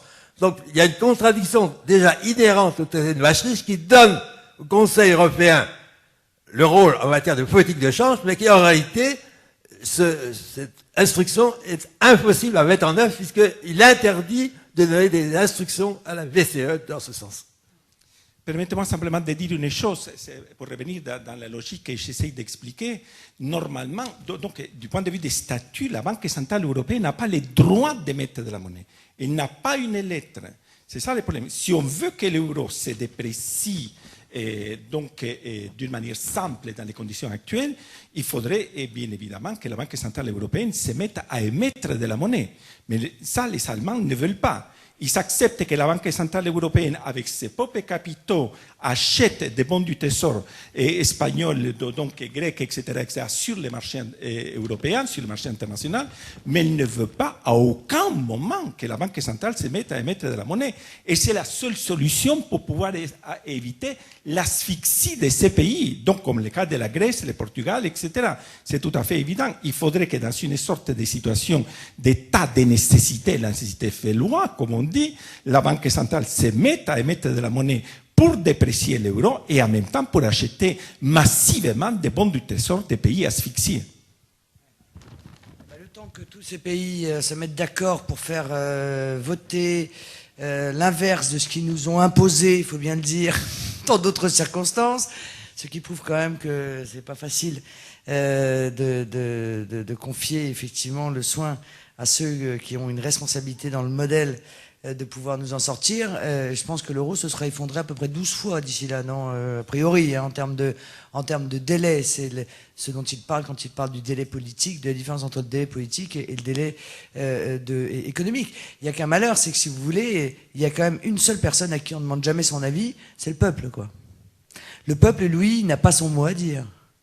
Jamais, non seulement on ne lui pose pas la question, mais on ne crée même pas le débat pour qu'il puisse connaître les tenants et les aboutissants des solutions qui sont proposées par les uns ou par les autres. Et ça, objectivement, ça pose une vraie difficulté. Parce qu'on l'a vu dans le cadre de la Constitution européenne, il y a eu un vrai débat, les Français se sont saisis de ce débat, il y avait des gens qui étaient pour des raisons différentes, des gens qui étaient contre pour des raisons différentes, et parfois même contradictoires. Mais il n'en demeure pas moins que le débat a eu lieu et que le peuple français s'est exprimé en toute connaissance de cause sur ce sujet. Aujourd'hui, on s'aperçoit que les plans de renflouement, on ne demande pas l'avis des peuples, et heureusement d'ailleurs parce que je crois que les Allemands sont contre et les Français aussi. Le retour au monnaie nationale, on ne leur pose pas la question, les Allemands sont pour et les Français aussi, et peut-être d'autres pays d'ailleurs. Donc voilà, est-ce qu'à un moment donné, cette situation sur le plan même démocratique, au-delà du problème économique, est-ce que ce fonctionnement sur le plan démocratique peut continuer très longtemps? C'est aussi la question auxquelles devront répondre les candidats, je crois, à la présidentielle. Hein. Autre question, quel était le projet de Valéry Giscard d'Estaing en 1973 en faisant voter la loi interdisant à la Banque de France de prêter à l'État à taux préférentiel? Qui veut prendre la question sur la loi 73? Le vrai texte à l'époque, c'était de dire si c'est la Banque de France qui est entre les mains de l'État qui crée de la monnaie, va permettre à l'État de s'endetter et ça va attiser l'inflation. C'est le vrai texte qui était mis en avant. En réalité, il est bien évident que derrière cela, il y avait des intérêts bien compris d'un certain nombre de banques qui souhaitaient effectivement pouvoir prêter à l'État. D'ailleurs, si je puis me permettre, la dette, c'est aussi une retenue d'inflation. Donc, en réalité, on a, soi-disant pour lutter contre un problème, on en a créé un autre, quoi.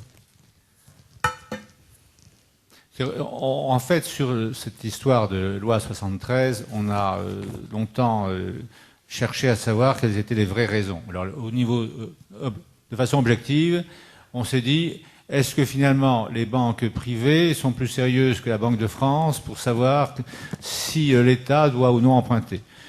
C'était une position, alors je ne sais pas si le professeur Rosa a un avis là-dessus, mais on peut être libéral sans penser quand même en laissant entrer le loup dans la bergerie, on gagne forcément. La question évidente, enfin ce qui s'est produit de façon évidente, c'est que l'État français, au lieu d'emprunter à 0%, s'est mis à emprunter entre 2 et 3%, ce qui a contribué aux fameux 1400 milliards d'intérêts sur les 1700 milliards de la dette actuelle. Je voulais simplement intervenir très rapidement. En réalité, la loi 73 ne fut pas très efficace. Elle fut destinée justement à soutenir les serpents monétaires de l'époque, puisque les francs étaient en train d'être étranglés par les marques à l'époque. Et donc c'est la raison pour laquelle les francs va sortir exactement le 21 janvier 1974, va sortir du serpent monétaire. Et à partir de ce moment-là, donc on a eu par la suite, la Banque de France a continué à émettre de la monnaie.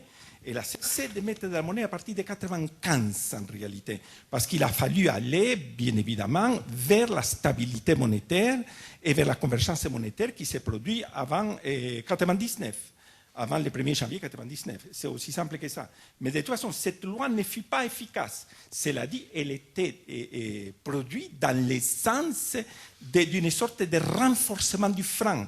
Parce que malheureusement, on n'a pas compris la logique de fonctionnement du serpent monétaire de l'époque.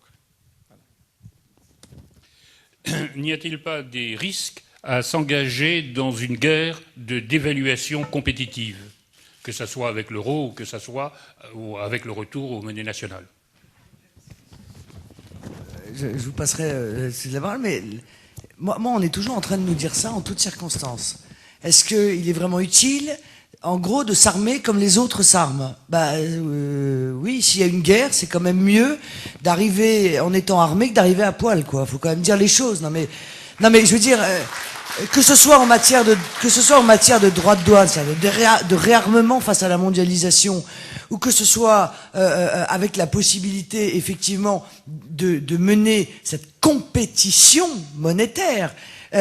Oui, bien sûr, les autres le font. Donc si les autres le font et que nous, on refuse de le faire, eh bien, on mourra. Économiquement, notre économie mourra. Voilà, c'est, je crois, aussi simple que cela. Je crois que nous avons une bonne expérience historique de ce problème. C'est l'expérience des années 30. Le problème à l'époque, il y avait les taux de change fixes aussi par rapport à l'or dans le système de l'étalon or. Et il y a eu une crise déflationniste, comme vous le savez, suite à la crise financière, une configuration tout à fait semblable à celle que nous avons aujourd'hui.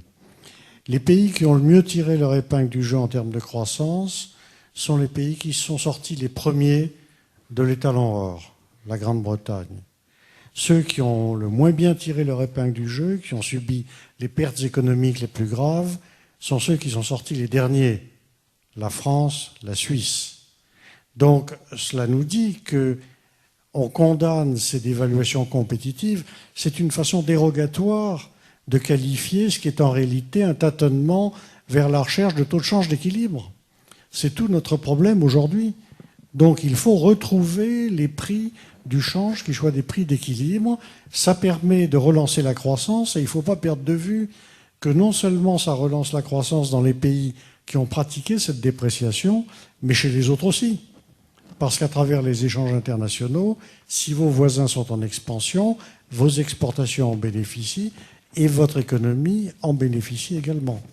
Alors j'ajouterais que nous sommes emprisonnés dans le cadre de l'euro par un taux de change initial qui a été faussé. Quand les parités ont été définies en 1999, l'Allemagne aurait dû réévaluer le Deutschmark à l'époque. Elle ne l'a pas fait et en réalité, elle a bénéficié ainsi d'une dévaluation compétitive définitive à l'intérieur de l'euro. Et cette dévaluation compétitive a été aggravée au fil des années par le fait que ces prix ont légèrement baissé sur une dizaine d'années, tandis que les prix de la France et évidemment de l'Italie, de l'Espagne ou a fortiori de la Grèce augmentaient.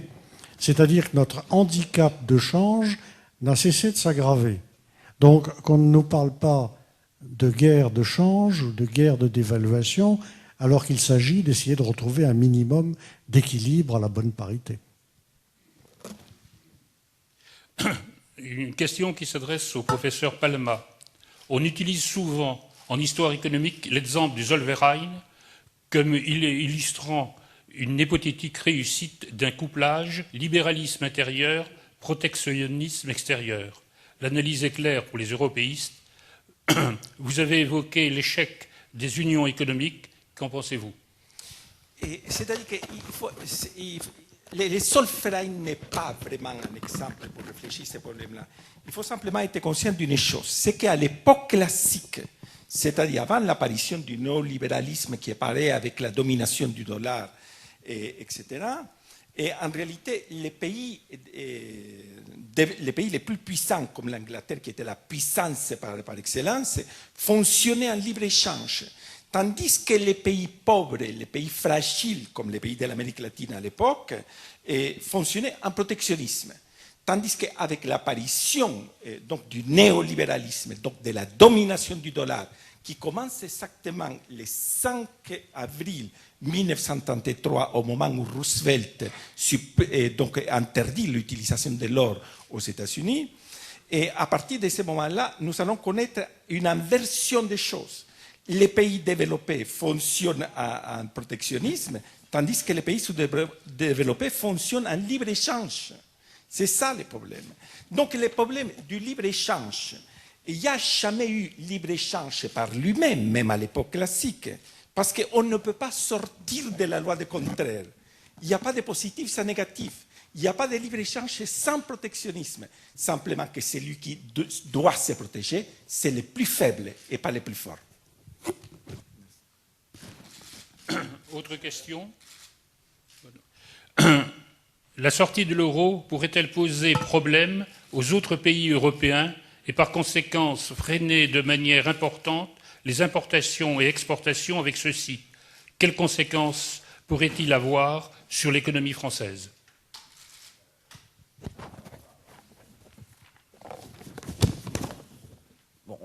Nomura a fait un travail assez intéressant, sauf qu'il est déjà dépassé, puisque, en l'occurrence, quand Nomura a fait le travail d'évaluation des monnaies nationales après l'effondrement de l'euro, ils ont fait cette hypothèse-là, l'euro à l'époque était à... oh ben non, vous voyez, il était à 1,34. On est un petit peu en dessous, on reviendra peut-être un peu au-dessus. Et par conséquent, il indique qu'en réalité, la seule monnaie qui s'apprécierait, ce serait l'Allemagne. Toutes les autres se déprécieraient. Bon. Or, tous les pays, et plus les pays sont en situation difficile en Europe, et plus ils subissent, évidemment, par rapport à leur économie, le poids de la surévaluation de l'euro. Il m'apparaît que la Grèce souffre encore plus, si c'est possible, que ne souffre la France, dont la monnaie aujourd'hui qui nous est imposée est trop évaluée de 20%. Mais pour eux, elle est trop évaluée de 50%. Et donc, ils retrouveraient ces pays-là une compétitivité, justement, en retrouvant une monnaie qui soit adaptée à leur économie. Donc je crois qu'objectivement, tout le monde a y gagné. En réalité, peut-être le seul pays qui a un peu à y perdre, mais je parle sous votre contrôle, c'est l'Allemagne. Et c'est bien la raison peut-être pour laquelle les dirigeants allemands, contre la volonté du peuple allemand d'ailleurs, se refusent à avancer vers cette idée, en tout cas clairement, de la sortie de l'euro, non ? Permettez-moi de signaler une chose. Je pense qu'en réalité, le peuple qui souffre le plus en ce qui concerne l'euro, c'est le pays du franc CFA, qu'il ne faut pas les oublier, parce qu'ils sont en parité pure avec l'euro. Or, l'euro a été surévalué depuis 2002, et c'est ce qui explique la surconcurrence latino-américaine. Et c'est tout simplement parce que les pays de l'Afrique francophone ne fonctionnaient pas. C'est aussi simple que ça. Pourquoi? Parce que vous imaginez qu'à un moment donné, l'euro était à 1,6038 $. C'est quelque chose d'énorme.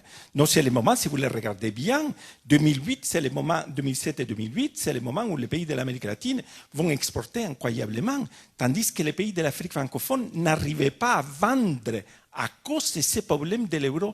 C'est-à-dire que l'euro pose un problème à la France, qui est quand même la 5e puissance économique du monde.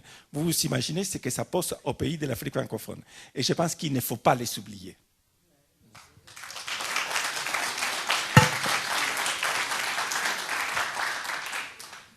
Oui, en ce qui concerne l'Allemagne, il est clair que dans le réajustement des taux de change, le marque par rapport aux autres monnaies de la zone euro, donc l'Allemagne perdrait. Mais on peut tirer deux conclusions. La première, c'est que ça veut dire que l'Allemagne devra trouver un autre modèle de croissance que se baser uniquement sur l'exportation et une quasi-stagnation de sa demande intérieure. Donc l'Allemagne devra effectivement trouver un autre modèle de croissance. Par ailleurs, il y a des économistes allemands qui ne sont pas favorables à l'euro. Et on était d'ailleurs en octobre avec Jean-Jacques Rosa et d'autres économistes, on a eu des discussions avec les économistes allemands que nous devons d'ailleurs rencontrer de nouveau en mars pour essayer de voir justement comment arriver à un démontage concerté de l'euro. Tous les économistes allemands ne sont pas des fervents partisans de l'euro.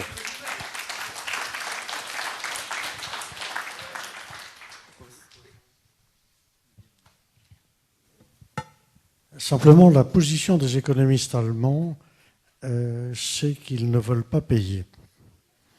Je peux les comprendre. Mais la position est contradictoire, elle est incohérente.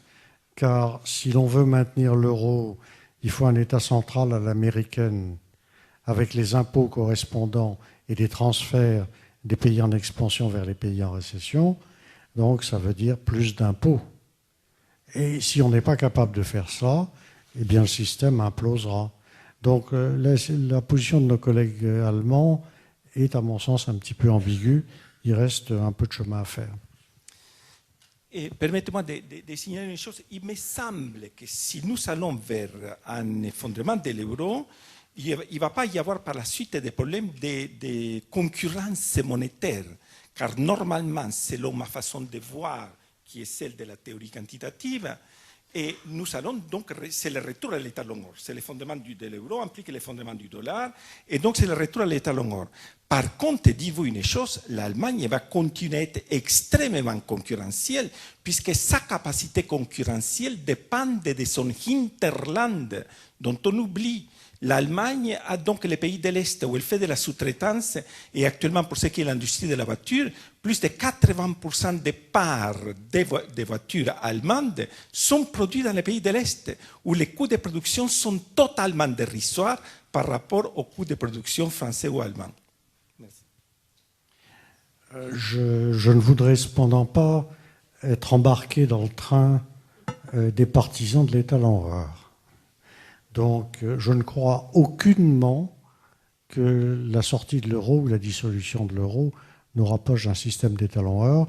C'est un système périmé, c'est un système extrêmement dangereux, c'est un système qui serait encore pire que l'euro pour la croissance française et pour la croissance européenne. Comme je vois que mon voisin insiste beaucoup sur ce thème, je me suis senti obligé d'intervenir. S'il vous plaît, ne lançons pas le débat là-dessus. Ne lançons pas le débat, d'autant plus que je suis de l'avis du professeur Rosa, mais ceci n'intéresse personne. On va revenir aux questions importantes. Je crois que c'est la dernière question, parce que ça fait bientôt 2 heures que vous débattez. Je pense que chacun d'entre vous voudra apporter une petite conclusion. Et donc, la dernière question qui s'adresse vraisemblablement au professeur Palma. En regardant l'exemple de l'Amérique latine et notamment de l'Argentine, y a-t-il un point de non-retour à la désindustrialisation? L'Argentine est en train de s'industrialiser. Elle s'est désindustrialisée à un moment donné, ça a été quelque chose de terrible, le cas de l'Argentine. L'effondrement de l'Argentine est presque un cas de l'histoire économique. Jamais un pays n'a connu un effondrement aussi impressionnant. Vous vous imaginez, par exemple, que les individus et les banques, les personnes physiques et morales, et donc les entreprises, etc., ne pouvaient pas sortir des banques plus de $250 par semaine. C'est-à-dire que les entreprises ne pouvaient pas payer des salaires. C'est ça le grand problème. Tout s'est effondré d'une manière, avec une brutalité terrible. Et ils sont sortis à partir du moment où ils ont dévalué le peso, qui s'est dévalué de 75%, et qui fait que l'Argentine se trouve depuis lors avec un taux de croissance de 9% par an.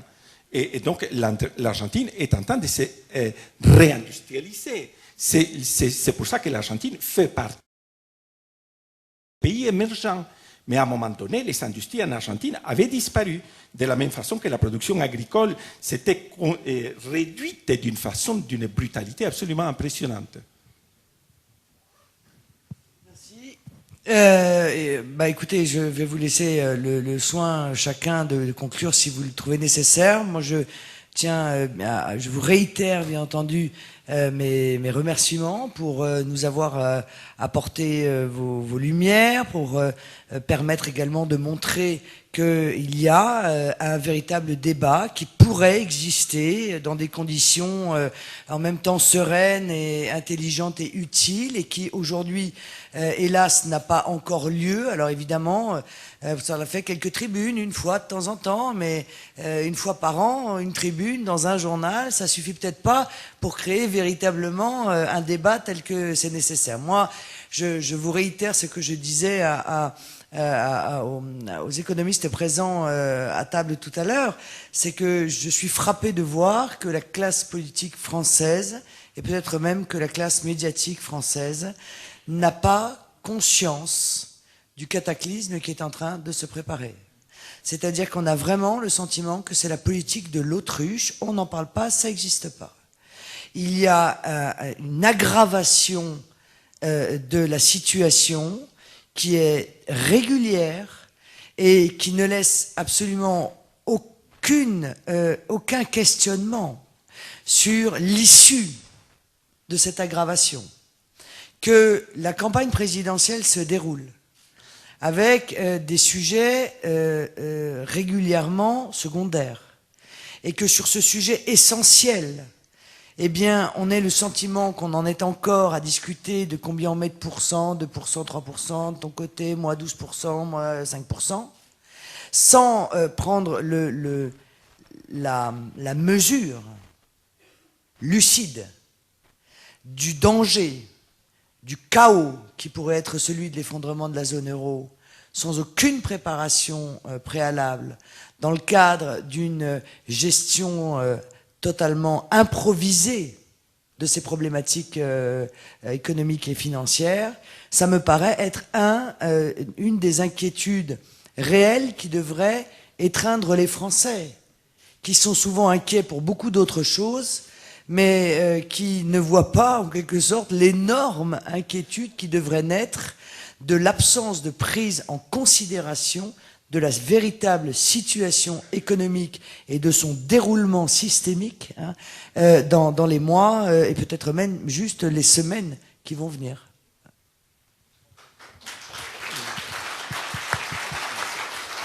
Merci. Pour conclure, simplement, je voulais signaler une chose. Vous avez remarqué que même si nous ne faisons pas partie, nous trois, nous ne faisons pas partie donc, du discours dominant, vous voyez, et il y a des désaccords énormes entre nous, mais ce sont des désaccords essentiels et qu'il s'agit d'approfondir.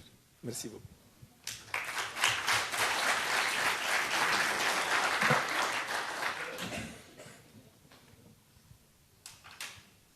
Oui, le démontage de l'euro me paraît un élément essentiel pour l'économie française. Mais il y a aussi un point qui a été vaguement évoqué tout à l'heure par M. Palma, c'est la situation du franc CFA, c'est-à-dire des pays d'Afrique noire qui sont liés à l'euro par l'intermédiaire du franc. Et leur situation est absolument désastreuse. Donc je pense que le démontage de l'euro, non seulement serait bénéfique pour nous, mais serait bénéfique aussi pour les pays d'Afrique subsaharienne, parce que si l'Afrique continue à s'appauvrir, il ne faut pas s'étonner si nous voyons déferler chez nous des masses d'immigrés. Merci. Permettez-moi simplement de dire une chose, je profite. Et on oublie une chose, c'est que la cause de la misère terrible dans laquelle se trouvent actuellement les pays francophones, c'est justement le problème du CFA et de sa parité pure avec l'euro. Voilà. Alors messieurs, vous allez avoir beaucoup de travail, nous allons le mener en parallèle, vous avec vos cercles d'économistes, nous avec nos experts, évidemment sur la préparation de la prévision, l'organisation, du démontage, comme vous dites, de l'euro et le retour dans les conditions les meilleures possibles à des monnaies nationales pour relancer l'économie. Nous avons, je crois, tous le même objectif. J'espère que nous aurons la possibilité de convaincre, et vous dans les milieux économistes, et nous peut-être dans les milieux politiques, d'autres personnes qui viendront rejoindre ce positionnement lucide qui permettra de ne pas subir, encore une fois, la brutalité d'un événement qui n'aurait ni été organisé, ni aurait été préparé. Je vous remercie encore très sincèrement de votre présence.